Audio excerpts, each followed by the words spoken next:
You know Tokyo's Toei Oedo line? Or Bangkok's MRT Blue line? This line's basically the oversized biblically accurate angle version of those two.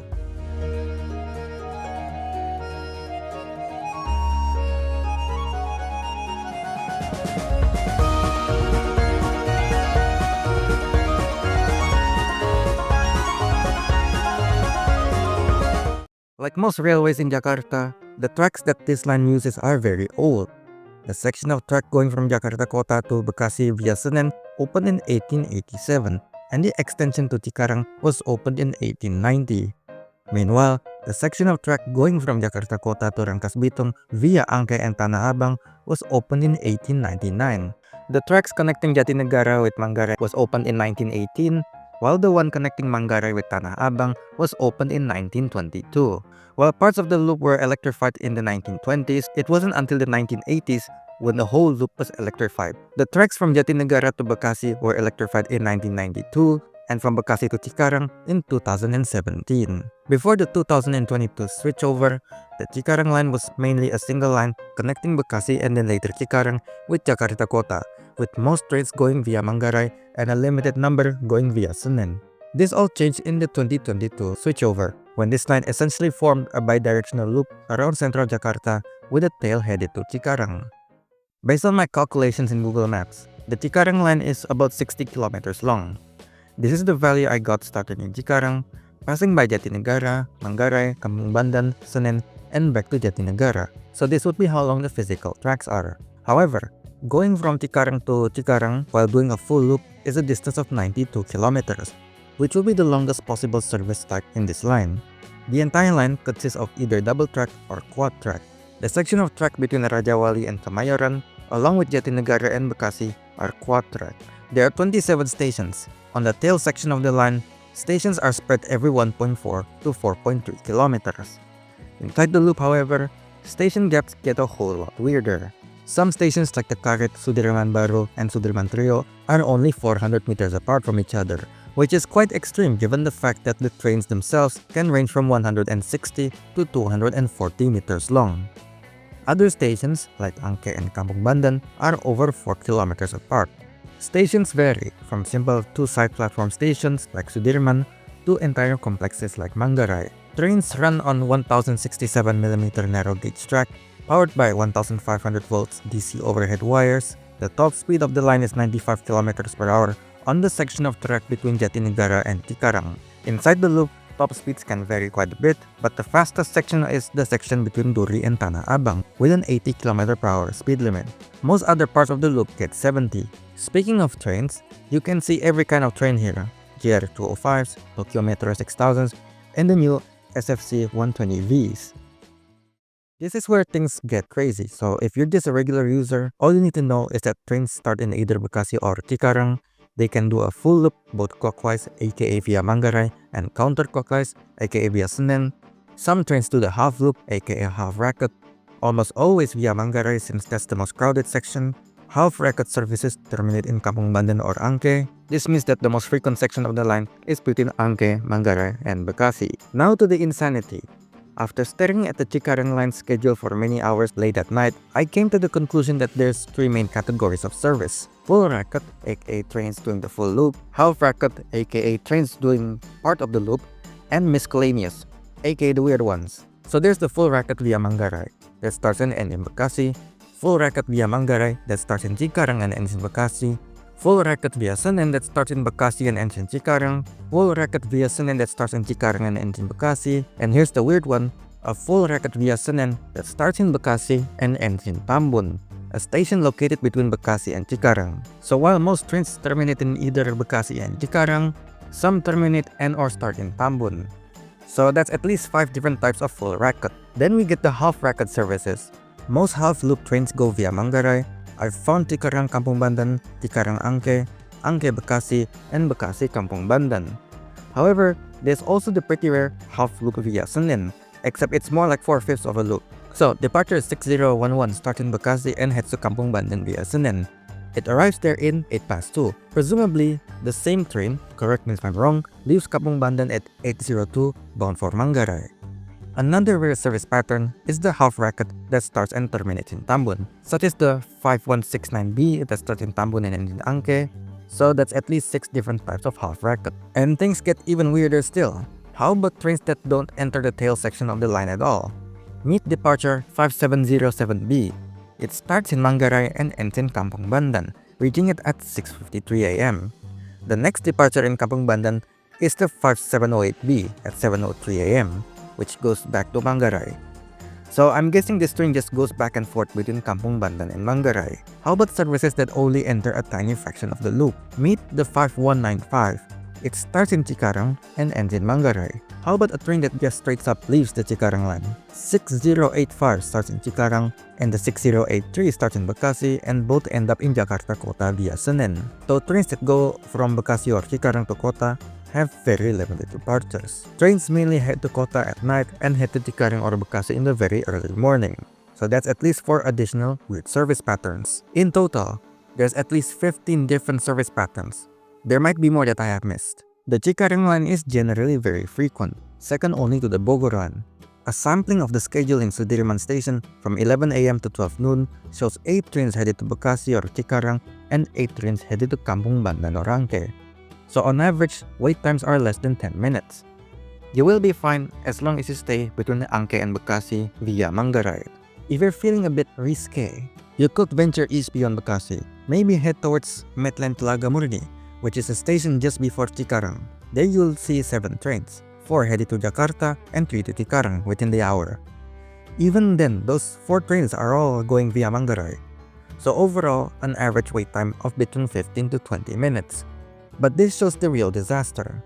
At also the same time, Kemayoran Station, located on the eastern Kampung Bandan Jatinegara section of the loop, sees 5 trains, 2 towards Kampung Bandan and 3 towards Bekasi or Cikarang, which is a wait time of 20 to 30 minutes on average. And actually in this case, it's a bit more. If you miss the 11:29 train to Kampung Bandan, the next train is in 3.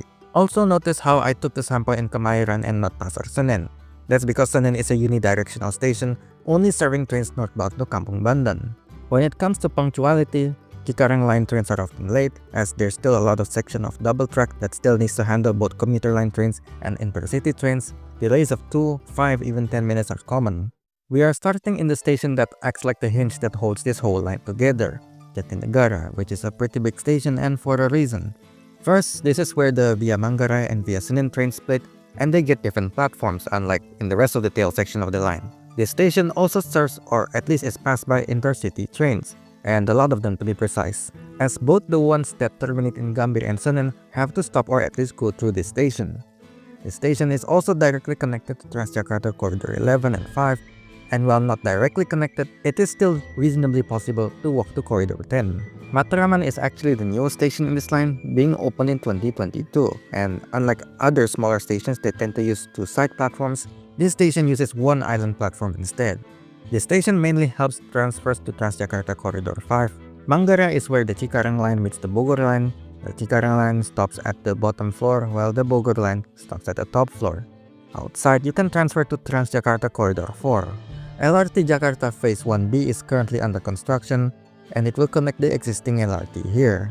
For commuters, Sudirman Station is the most popular, as it is the easiest to access from Jalan Sudirman. Exiting the station, you are greeted with one of the few pedestrianized plazas in Greater Jakarta, where you can also transfer to the MRT North-South line. There is also a sky bridge connecting Sudirman Station with Duku Atas LRT Station, which serves both the LRT Bekasi and Cibubur lines. Unfortunately, due to its small size and its location right in the middle of Jakarta CBD, this station has a tendency to get absolutely swamped at rush hour. Sudirman Baru, aka BNI City, is a bit harder to access from Jalan Sudirman, as the station entrance is slightly farther away, but it is less crowded and it is mainly used by airport train users. Karet mainly serves commuters going to or from Jalan Kahamas Mansur. It has a shorter platform that only fits 8-car trains, which is a problem because most trains in the Cikarang line tend to be 10 to 12 cars long. Recently, there were plans to close Karet station, but people did not like it, so they cancelled it. So instead, this station will be merged with Sudirman Baru. Tanah Abang is where this line meets the Rangkas Bitung/Green Line. For the Cikarang line, operations are pretty simple. They got 1 island platforms, which means 2 tracks, but those 2 tracks are also flanked by platforms on both sides, aka Spanish solution for faster boarding. Passengers in a train exit on one side, while the ones entering enter from another side. Where things get complicated are the operations of the Green Line. Upon arriving in Tanah Abang, Green Line trains drop passengers on the same island platform as the Cikarang Line trains that are bound for Sudirman, providing a cross-platform transfer, before then going to the Green Line specific platforms to board passengers. This Green Line platform can get dangerously full, as even at peak, Rangkas Bitung Line trains can only run every 10 minutes due to outdated signaling technology in that line. Tanah Abang also has a non-BRT shelter and a microtrans shelter with lines going to pretty much everywhere. Duri is where this line meets the Tangerang line, and it has the same problem with Tanah Abang. The platform for trains headed to Tangerang can get overloaded due to the other line's low frequency. Plus, this platform is genuinely tiny. No fancy cross-platform transfer or Spanish solution platforms here. Meanwhile, the Cikarang line gets one island platforms and two tracks. External connections are limited. You only have traditional angkots, then that's about it. Partially because the station is located in the middle of a dense residential area with streets too small to handle full-size city buses. Angke is a decently sized station, big enough that it can be used as the terminus of some services. It also has connecting services to angkots of both the microtrans and traditional variants. This station used to have a direct track connection to Batavia South, now Jakarta Kota, via Jalan Pasar SMK. Kampung Bandan is an interchange station that connects the Cikarang line with the Tanjung Priok line. Cikarang line tracks are at the bottom, while Tanjung Priok line tracks go at the top. The Tanjung Priok line platforms, however, are quite short, so some carriages do not get a platform. Both of these stations are built in the quad track section of the line, so their layouts are a bit interesting. Rajawali is where the loop line tracks and the tracks to the Tanjung Priok line via Pademangan meet. Meanwhile, Kemayoran has a side platform and an island platform, so Jatinegara bound trains actually get Spanish solution platforms.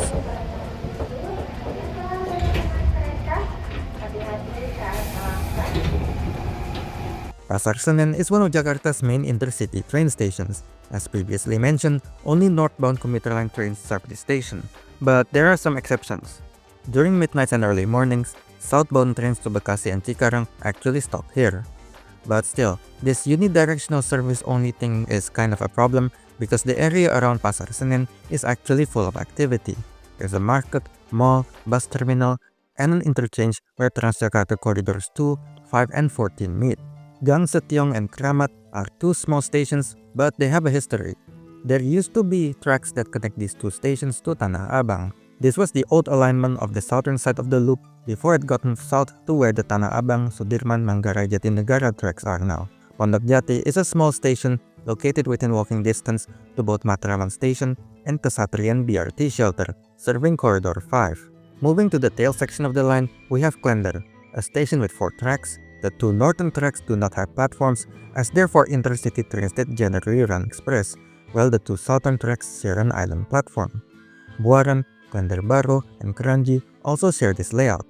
Klender is connected to Transjakarta Corridor 11, non-BRT and microtrans connections, most notably the utterly diabolical Seberang Pasar Klender bus stop located on the top of a 6-link flyover, which you must cross because the stairs are on the other side of the road. The road on the north side of the station has microtrans connections, but crossing this low-speed 4-lane road is surprisingly difficult, especially if you've never been there before, because they built a tall fence in the median, so you gotta find a place to cross that doesn't have that fence. This road is also a market. Meanwhile, Buaran has a mall and connections to Transjakarta Corridor 11, and a couple of angkot lines, both traditional and microtrans. This is also the last station where you can connect to Corridor 11, before it turns towards Pulo Gebang Terminal. Klender Baru has connections to some very questionable Rusun buses, which are basically Transjakarta run shuttle buses to public housing. I say questionable because unlike regular non-BRT lines, where Transjakarta promises to have something arrive in 30 minutes or less, and for the most part manages to do, Rusun buses are often untrackable, wait times have been reported to exceed 30 minutes, and I overheard one Transjakarta shelter attendant basically telling a passenger that the Rusun bus lines have a fleet of just 1. Meanwhile, Cakung has 2 island platforms, one for each direction, and they also have an abandoned BRT shelter that's used to run a shuttle service to Pulo Gebang Terminal. There is a regular bus stop on this station's northern entrance that serves questionable Rusun buses and microtrans lines. Kranji, The first station upon entering Bekasi, you have angkots, and there used to be Transpatriot buses to Harapan Indah and Terminal Bekasi. But because of Bekasi's incompetence, this line stopped operations last year. They tried to revive this line a couple of months ago, but that was delayed because they need to get new buses because the old buses have basically rotted in the depot for about a year.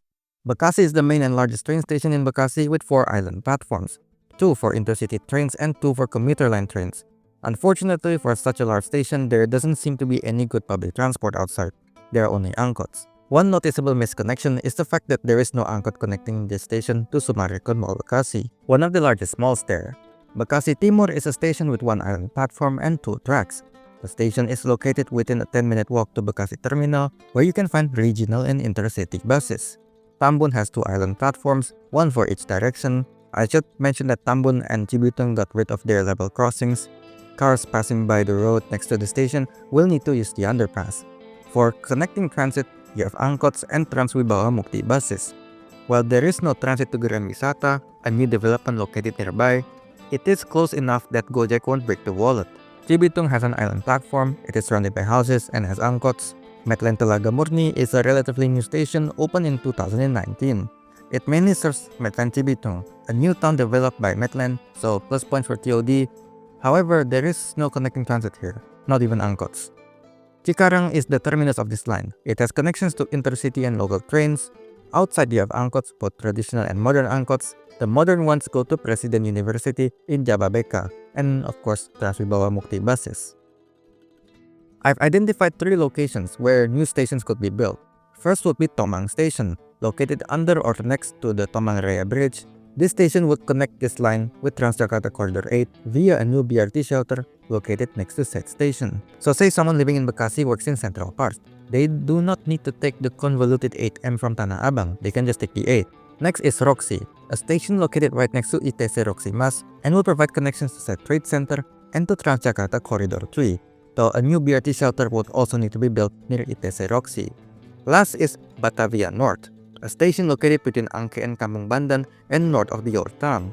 This is so that people in Jakarta Kota have a direct link to the Cikarang line. Depending on where the station is built, there could also be integration with Corridor 12. The eastern side of the loop needs to run every 15 minutes, because at the end of the day, this is still Central Jakarta. Every station is completely surrounded by housing, and Senen is a major place of commerce. This can be done either by increasing the number of full rated trains or running the GIS line, a line proposed in the JIT-P3 map connecting Jatinegara with Tanjung Priok. Senen station should also get an upgrade so that it can handle Cikarang line trains in both directions. And there needs to be a sky bridge connecting Pasar Senen with the 2 Senen BRT shelters, probably via Pasar Senen Jaya. 2 other places where sky bridges need to be built are between Kampung Bandan Station, WTC Mangga 2, and Pademangan BRT shelter, and between Kramat, Pasar Genjing BRT shelter, and the future Pasar Pramuka LRT station.